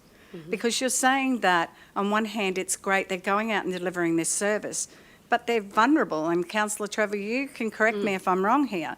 They're very vulnerable for somebody who might not like what they're doing, and in my language, get their knickers in a knot and go down a legal route. They are vulnerable because they just haven't ticked the boxes or crossed their T's or dotted their I's. So what we are doing through that assessment is protecting these volunteers. And that's the sort of things that we make sure comes across as we're doing assessments. Not saying, hey, this is best practice. We've had organisations come in and say, this is all we want to do for these reasons. And we go, that's brilliant. You are consciously aware that that's what you want to do for that reason. Yeah. So you don't need an A, a B or whatever. You need what works for you. And that's acceptable. That's acceptable. You know, so, but we are trying to protect them. We're going back, I guess, with what you just said about the system. So there is a big case of advocacy in relation to how we best manage the not-for-profit sector, which doesn't just come from here, but it comes from much bigger, the bigger picture. Absolutely. Thank you. Sorry, I've got one more from Councillor Goodluck, and then we might wrap it up. Thanks, Mr. Mayor. Thanks, Lyndall and Lois. I just had one question. Have you had anyone get like A+ all across the board? Not one. Oh, We've had some good A's. We've had, there's some organisations that good A's, of course, and I'm allowed to share this with you because I've asked the Chamber of Commerce, because they have 4 accountants on their management committee. They got an A for their financial management practices. So yes, we have had some. This is where it That's would be. Encouraging. And Councillor Churchill saying that we could find the mentors. And these, I think when the organisations are doing really well and they're getting these A's, let's sign them up to do some mentoring of other organisations where they're not. This is people educating people and supporting people. And it's not just about us doing it, it's us empowering and helping other individuals to go and share their knowledge with another organisation that needs it. Thank you. Thanks, Lyndall. Thanks, Lois. I think if councillors have further questions, they can come down to Not-for-Profit House in Gundoon Street. No, I'm not breaking it. Early December. Yep. So we would love to see, and that will be all of the relevant data for this year. That data is absolutely, you won't find it anywhere else. It's our data. It's local data. Fantastic. We do have a resolution that the deputation for not-for-profit house be received. Can I get a mover and the Deputy Mayor, second, and Councillor Churchill? All in favour? It's carried. Thank you. Thank you for your time this morning. We will continue once we have Councillor Hanson back in the room.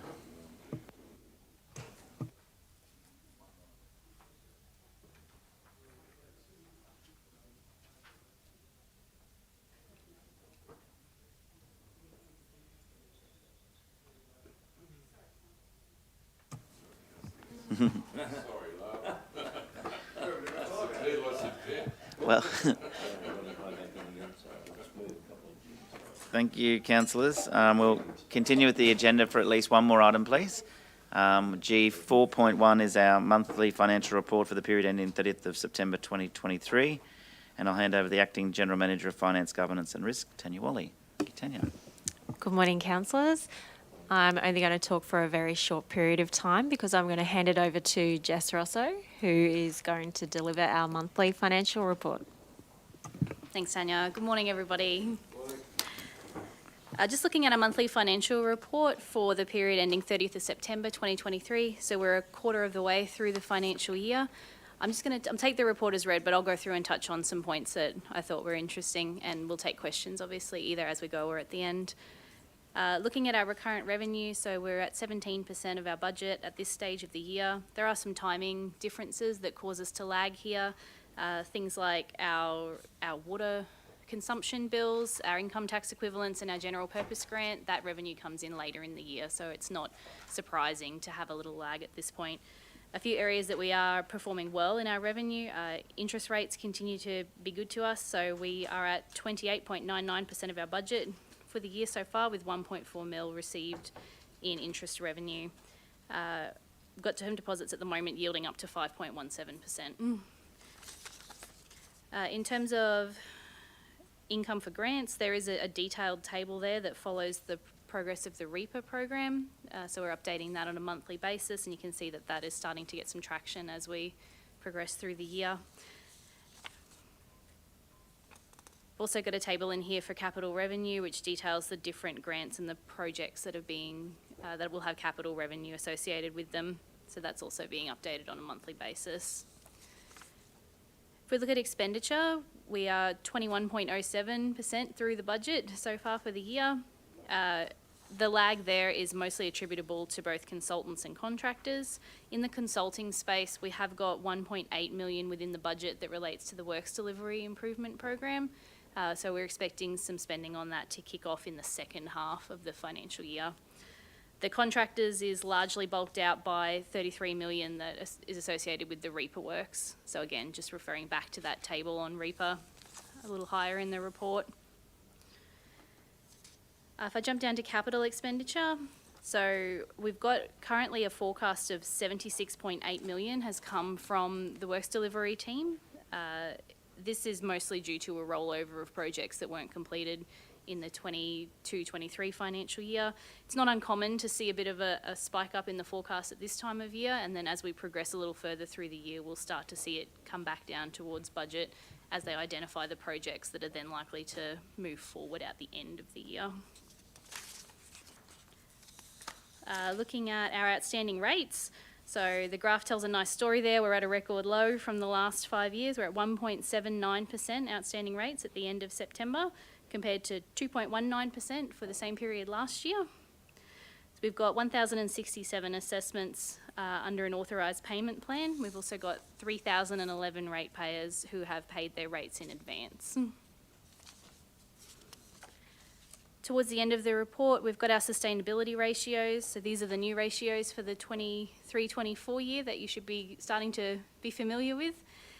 Just looking there, the one that is indicated in red is the operating surplus ratio, which again is impacted by some of that timing difference in revenue. So the fact that we haven't got our income tax equivalents or dividends and that sort of thing yet in the year. So as the year moves on, that'll get it will get moved better. further to the right. Yep, so you can see that we're budgeting a 2.18 surplus A long way for to that go yet. ratio. So if we track towards budget, then we'll expect that position to get better as the year goes on. The two there indicated in yellow are the operating cash ratio. Again, the budget for that is better. It's just a timing issue with where we are in the year. And then the asset sustainability ratio, we've actually only budgeted 67% for the asset sustainability ratio for this year. So renewal projects are not the major focus of the capital program.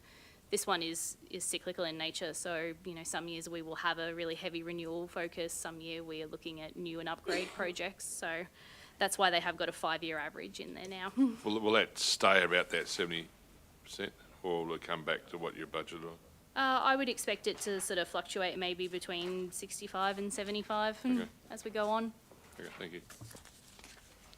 Are there any questions? Fantastic report, thank you. Councillor Churchill, question? Happy to move the officer's recommendation, Mayor Matt. Can I grab a second and then I'll go to Councillor Braithwaite and question Councillor Trevor. Thank you, Mayor. A quick question, still on target to deliver a surplus? Yes, at the Thank stage. you. Sorry, any further questions? Thank you. I have a mover in Councillor Churchill, seconded Councillor Braithwaite, that the report be, is it adopted, accepted? Yes, please. I've lost it. I've moved my page. Council adopt the monthly financial statement attached to the officer's report for the 2023-24 year to date for the period ended 30th of September 2023 as required under section 204 of the Local Government Regulation 2012. Thank you. Other than that, the officer's recommendation. Yeah, thank you. Also moved and seconded. All in favour? Thank you. The motion's carried. We'll break for morning tea.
Sign up to Council's disaster and weather event warning system. Receive alerts about emergency news, severe weather events and other public safety alerts via SMS or email. Registering to the disaster messaging system is free. To register, visit Gladstone Regional Council's Region Watch website and click on the Register for Warnings button. Get ready, Gladstone. Take the steps to protect what's most important to you. Let's be better prepared and protected for emergencies and disasters.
Gladstone Regional Council are committed to fostering a proud, involved and engaged community. The Gladstone Regional Council Community Investment Program provides financial support to local community initiatives, projects and events which promote community connections, regional enhancements, community celebrations and community education. For more information on the Community Investment Program, visit gladstone.qld.gov.au. Gladstone Regional Council. Connect, innovate, diversify.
Illegal dumping and littering is a concern across the Gladstone region, with over 134 offences in the last 18 months. Our region is beautiful, but there are a few bad apples that ruin it for the rest of us, and they need to clean up their act. Commonly found items at illegal dumping sites across the region include car bodies and batteries, mattresses, tyres, white goods and furniture, and green waste. These items can be disposed of at any of the region's waste transfer stations, some of them even for free. Illegal dumping and littering pollutes our environment, harms plants and animals, and detracts from the enjoyment of our public spaces. It can lead to stormwater and ocean pollution, with large amounts of plastic, sugar sachets, and cigarette butts caught in stormwater traps and grates. It's cheaper for everyone to dispose of waste correctly. Illegal dumping and littering cost our ratepayers thousands of dollars each year in waste management and clean-up. It's also costly for our dumper, with penalties of up to $10,000. We can all work together to keep our region beautiful and dispose of waste responsibly by placing rubbish in the bins, or even holding onto the rubbish until you're near a suitable bin, and using our local waste facilities. Don't be part of the problem of pollution. We want you to be a part of the solution. From towns to the bush, illegal dumping and littering is everybody's responsibility. Protect our public spaces and natural environment by doing the right thing for today and tomorrow. If you see illegal dumping, dob in a dumper. See it, report it, stop it.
Sign up to Council's disaster and weather event warning system. Receive alerts about emergency news, severe weather events and other public safety alerts via SMS or email. Registering to the disaster messaging system is free. To register, visit Gladstone Regional Council's Region Watch website and click on the Register for Warnings button. Get ready, Gladstone. Take the steps to protect what's most important to you. Let's be better prepared and protected for emergencies and disasters.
Gladstone Regional Council are committed to fostering a proud, involved and engaged community.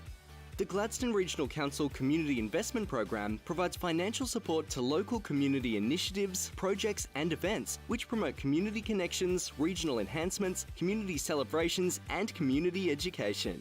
For more information on the Community Investment Program, visit gladstone.qld.gov.au. Gladstone Regional Council. Connect, innovate, diversify.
Thank you, councillors. Thank you, officers. We'll continue with the meeting now. The next item on the agenda is G4.2, which is the naming of council asset infrastructure, Des and Betty Murgard. And I'll hand over to the General Manager of Customer Experience, Rob Hughes. Thank you, Rob. Thank you, Mr Mayor, and good morning, councillors. Council received an application to add the name Des and Betty Murgard to Council's approved place name register. The applicant also provided 2 alternative names to be considered should the preferred name not be approved, and they were Murgard Family and Murgard. All names were assessed against Council's policy and corporate standard and all meet the requirements. However, due to the number of characters in the name Des and Betty Murgard, this name cannot be used to name a road asset. With this, the officer's recommendation is to approve the applicant's preferred name of Des and Betty Murgard for the naming of assets other than a road. Happy to take any questions. Thank you, Rob. Questions to the General Manager? Question? Sorry, Councillor Muscat, then Councillor Goodluck. No, it's just wanted to just quickly check and confirm that the family's preference was to get Des and Betty Murgard. Yeah, that's the preference. Preference 1 through to preference 2 and 3, Murgard Family second and then Murgard third. Oh, okay. Des and Betty Murgard not be approved. Yeah, and they also obviously do know that then it won't be able to be used for a road. Yeah, in their application they mentioned that the name be used to name a place. Yeah, okay. Yeah, that's right. Anything other than the road, I guess. Yeah, I think it's great. I see Betty often and she always makes me feel very happy every time I see her. Anyway, very valuable contributions to our area, and if that's okay, I'd like to move the option 1, I think, the preferred one by the family. Yep, the officer's recommendation. A second, Councillor Cameron. Question from Councillor Goodluck. I had the same questions. Thanks, Mr Mayor. All good. Any further questions? Councillor Cameron. Oh, were you seconding that or were you asking a question? I did second that. Oh, yeah, just a comment that I thought that would be very, very appropriate if the event ever happens that we build another marina or marina complex there. That would be a very appropriate name. So, yeah. Thank you. Any further questions? No, I've got a mover on Councillor Muscat, second and Councillor Cameron. Putting the motion, all in favour? It's carried. Thank you. The next item is, and thank you, Rob, is G4.3, Environmental Aspects and Impacts Register. I'm handing over to the Acting General Manager of Assets and Environment, Mark Holmes. Thank you, Mark. Morning, Mayor. Morning, councillors. This morning we've got for you a review of our Environmental Aspects and Impacts Register. So this was previously brought towards you in November 2015 and forms a big part of our environmental management system. We've got our Manager of our Environment Conservation and our Environmental Advisor here to help answer any questions you may have with respect to that.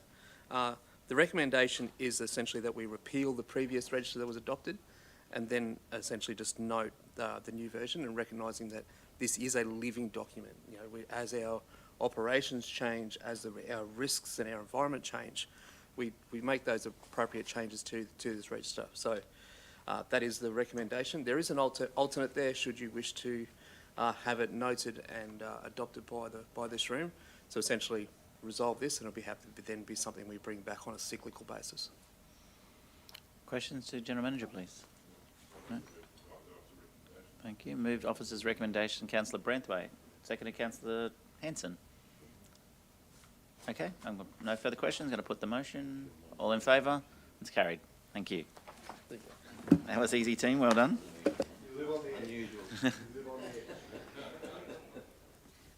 Item G 4.4, Councillor Muscat has declared a conflict of interest and leaving the room. Yeah. Community Investment Program, Elevator Fund application, and I'll hand over to the General Manager of Community and Lifestyle, Carly Lee. Thank you, Mr Mayor. Good morning, Mayor and Councillors. This morning we'll be looking at the report for the Community Investment Program for the elevator round. I have Libby Catamol with me this morning, who's our Council's Community Investment Program Officer. 4 applications were received under the Elevator Fund. Those applications were assessed by a panel of council officers with the results presented in your report today. All 4 applications were successful in obtaining funding under this round. Integrate Queensland, the Outback Mind Foundation and Stronger Communities were awarded full funding for their community projects. Startup Gladstone will receive 75% funding as per the scoring matrix, and we'll be providing some constructive feedback to Startup Gladstone to support their future funding applications. We just needed a little bit further evidence to support the need in that particular instance. However, they still will receive 75% of their funding. I invite any questions that councillors may have on the report. Seems fairly straightforward. Councillor Trevor. Couple of questions, Kylie. My favourite subject, of course, or at least one of them.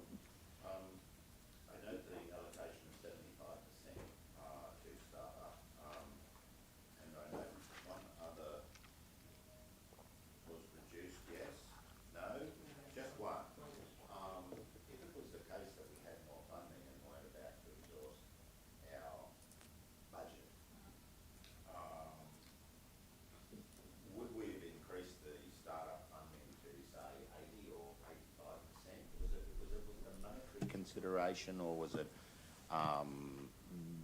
because of the prescribed policy?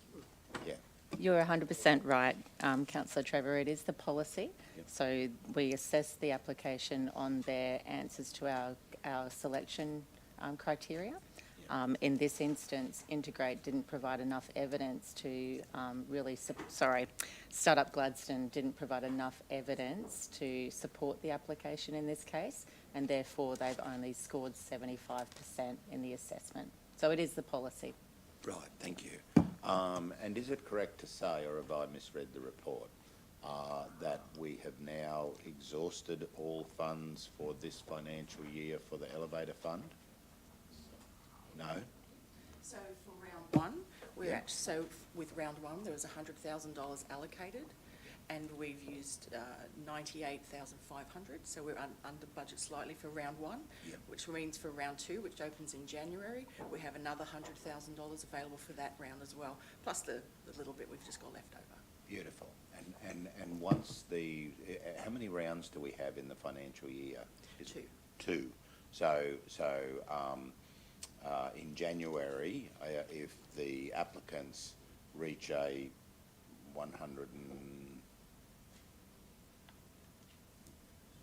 $2,000. Sorry, never good at mathematics at school. If we reach that 102, then the elevator fund is exhausted for the whole financial year, right? And is it the case based on past history that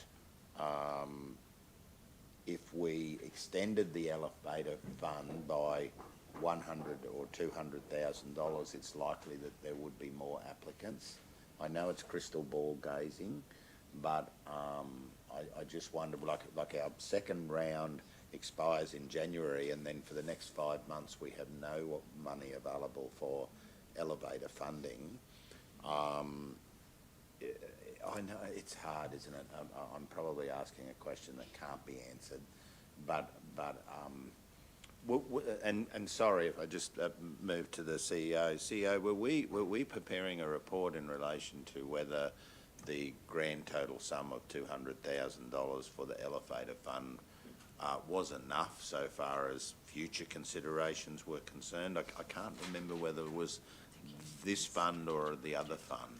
Not that I can recall. I think it might have been the previous report that came to Council where there was higher demand than for this program, but we did talk about the relative movement or lack of movement over the years with our donations programs. That was something we were going to consider in future budget considerations, but I'm not aware that we were bringing a report about this fund or any others in the near future, but if that's something you would like, we can do that. No, but I did wonder whether you could answer the unanswerable. Challenge accepted. Councillor Trevor, I could only probably offer, Council does provide about $1.2 million in its community investment fund across several different funding components. So as far as opportunity, I believe that community organisations do have a fair and reasonable opportunity to apply for funding for their events or their community initiatives. In the past, we have shifted funding if we have had remaining funding in the budget. However, I don't believe we would need to do so at this point in time. We'll conduct a very good marketing campaign in January to really try and attract community organisations to apply. And Libby's also been rolling out a lot of training exercises through the investment fund roadshow that she's just conducted across the region. So I feel that a balance of education and opportunity should really attract community organisations to the fund. That's very helpful because I just might have answered my own question. And that is, if there is a number of applications which well exceed the sum of $100,000, then it will show a need for us to perhaps consider, or the new council to consider in their budgetary deliberations next year in the lead up to the delivery of the budget, whether the elevator fund should be extended. Yep, thank you. Thank you, Councillor Trevor. Councillor Goodluck, and then Councillor Hanson. I'm happy to move the recommendation. Thanks, Mr. Mayor. Okay, second, please. Councillor Branthwaite. Question, Councillor Hanson. Just for reference, moving forward, I haven't got a problem. I have got a little bit of a problem with this one, but how do I ask a question regarding one of our team members' assessments on any one of these projects without going into confidential? We should be going into confidential if I ask that sort of question. What's the standing order say? We're not able to go into confidential for this item to be closed. If you have questions of an officer, you may choose to adjourn the item that we might be able to discuss offline. I just wanted to know, I'm not going to follow through with the questions on this one, but if I have a question like I've got now in the future, how do I do it? Certainly you can ask at any time, ask our general managers if you have a question ahead of a meeting you require information on. We can absolutely assist you with that, but if the item isn't proposed as a close, doesn't meet one of those exemptions. It's not right to have the conversation in open, Yes. And that was the one question, and the other one was just to comment on the Stronger Communities funding application. The score in the assessments is probably the highest I've ever seen. All 4s except for 1 3, I think, in all the assessments. So it's a pretty good effort. Is that correct?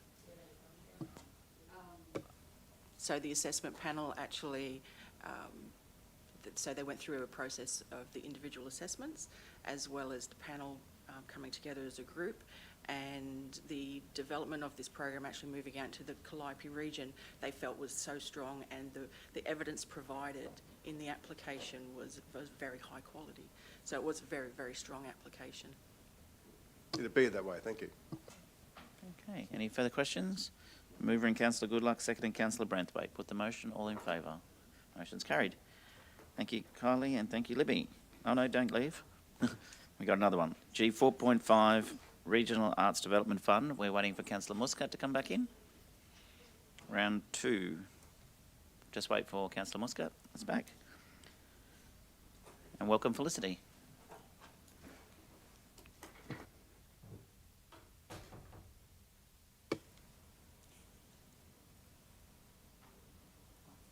Yes, Mr. Mayor, I was waiting for you to introduce the report. Over to you, My Kylie. bad. Sorry about that. Thank you, Mr. Mayor. Apologies for my quite little bit of a delay there. This morning we're also we're looking at the report for round 2 of our Regional Arts Development Fund. This particular round we received 6 applications. 5 out of the 6 applications have been recommended for funding at a total of $43,028. The applications are diverse in their nature, including creative recovery workshops, music, singles and videos, ballet productions, cataloguing the late Murray Wares photography collection, and a time capsule project for Agnes Water. One application was not successful in this particular round as it did not contain the required information, including insufficient quotes and evidence in the budget. The committee were in agreement, however, that this project had great potential and encourages the applicant to apply under future rounds under the support of a mentor. I invite any questions councillors may have. Thank you. Councillor Churchill as the chair. Yeah, thank you for that. I've got no questions. No, I thought you might want to add any commentary. No. It's just that was a bit unusual, though. No, no. Maybe I'm extremely happy to remain silent at this stage. Thank you for the invite. Councillor Muscat. Hey, no, it's just there was just a clarification. The thing for Agnes goes to the association. Is that correct?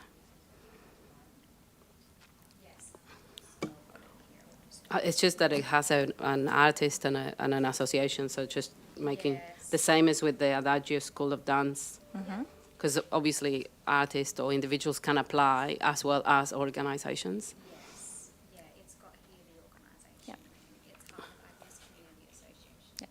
Okay. So confirming it would go to the organisation, Councillor Muscat. Yeah, and so, yeah, that would be wonderful to maybe have that clarification, because we know that the association then will engage an artist, which you already know which one it is.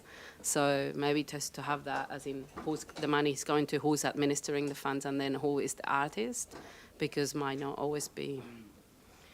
And the other thing, I did look, but what is FND?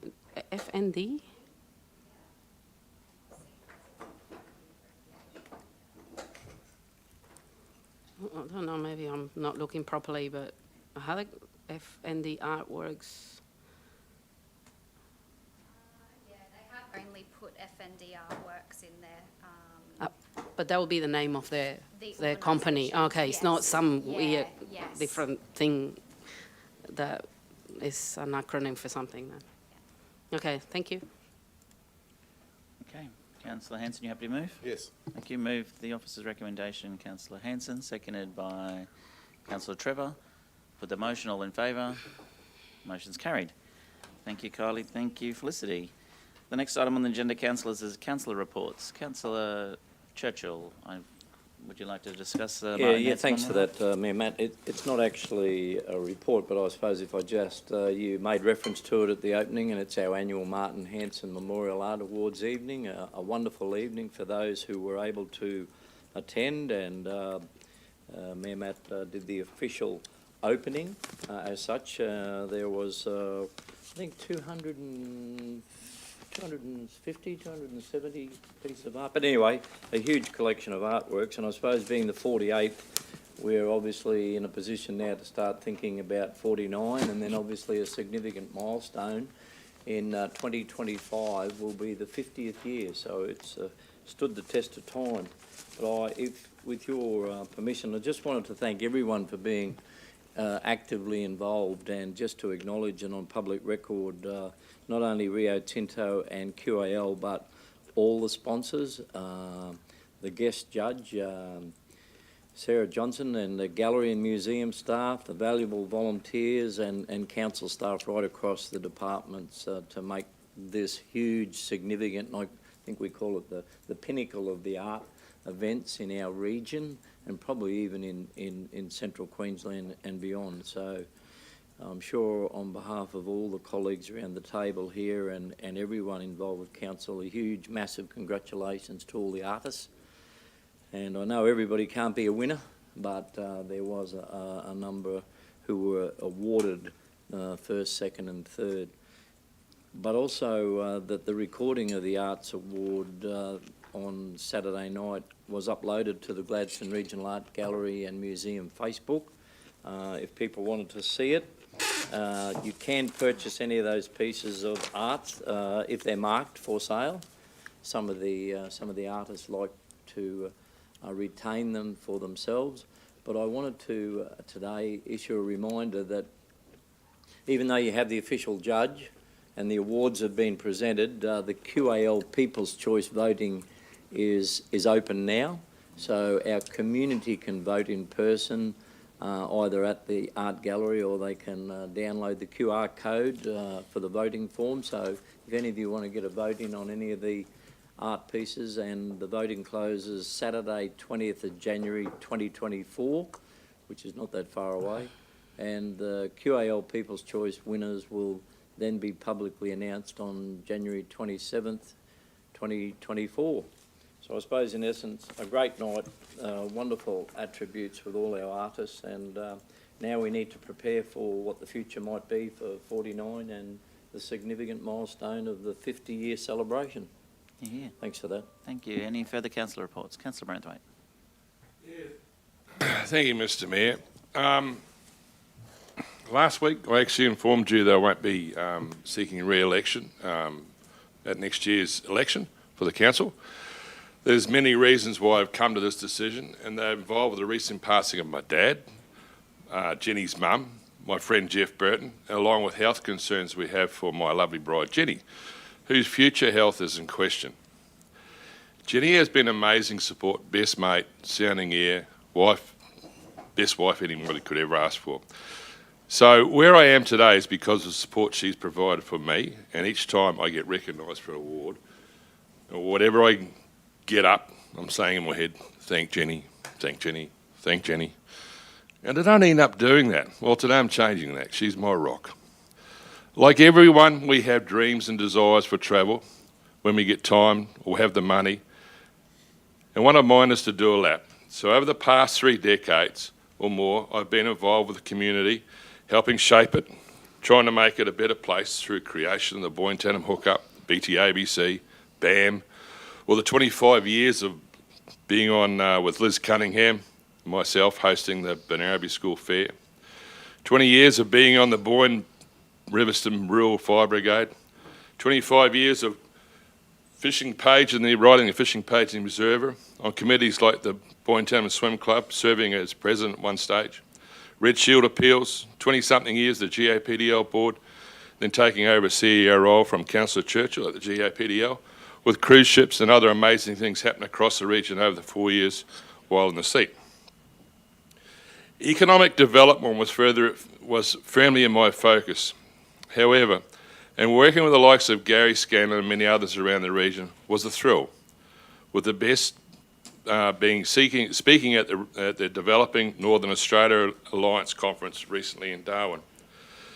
The Gladstone brand is well known across Australia and in Darwin, and I was standing, and it was standing room only when the Daz and Gaz show was presented.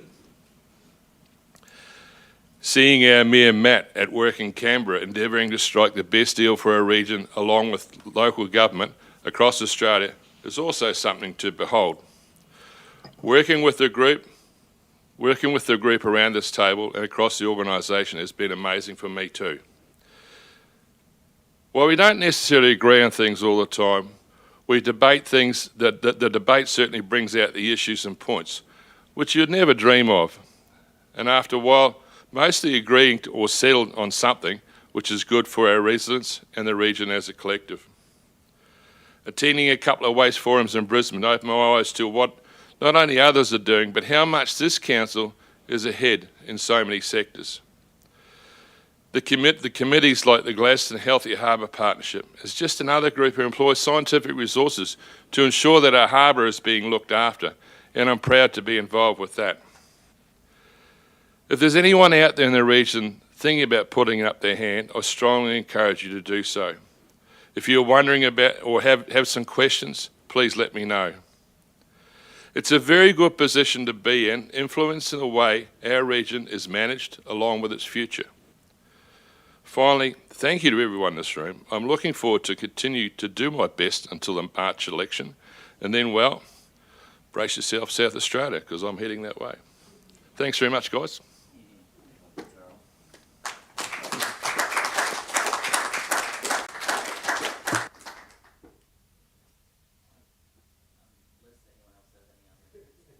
Is there any other councillor reports? I think I might close the meeting.